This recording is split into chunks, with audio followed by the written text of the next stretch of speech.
देखिए मैंने गाया था बट हो सकता है कि मैंने अच्छा ना गाया हो इसलिए मेरी आवाज़ हटा दी गई है, ऐसी बात नहीं। गाया हो इसलिए मेरी आवाज़ हटा दी गई है, ऐसी बात नहीं है। हो सकता है मैंने अच्छा ना गाया हो या उनको पसंद ना आया हो इसलिए मेरी आवाज़ हटा दी गई। दीना 2.0 उसने भी गाया, इससे पहले भी सावन प्रियंका दीदी ने गाया है, प्रियंका सिंह दीदी ने। मुझे कोई दिक्कत नहीं, हो सकता है मैंने गाया था मेरी आवाज़ में अच्छा ना लगा हो तो देन पुदीना एक तो आपने सुना ही है अच्छे से, तो हो सकता है मेरी आवाज़ में अच्छा ना लगा हो इसलिए उन्होंने हटवा दिया। क्या कहा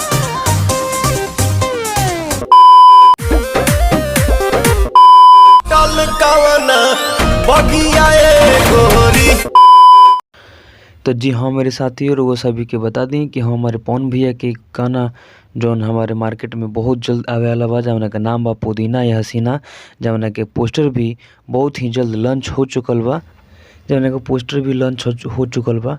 और हमारे एमे जौन राइटर बनी है वो पीयूष राय और हमारे भी बड़े भैया रोशन सिंह जी इसमें जो राइटिंग की है इसमें इस गाने को लिखे हैं। बहुत ही मतलब मज़े में लिखे हैं गाना, और बहुत ही ये गाना जो आने वाले जो मार्केट में आएगा ही तो पूरा सुपर डुपर हिट हो जाएगा। और इसमें हमारे म्यूजिक भैया, हमारे इसमें जो संगीत यानी म्यूजिक डायरेक्टर हैं, एक गाना में म्यूजिक दिले बनी हमारे प्रियांशु सिंह भैया, और एम के जो डायरेक्टर बनी उ रवि पंडित भैया बनी, जौन के बहुत ही मस्त ये वीडियो में लोग सभी के देखे के मिली।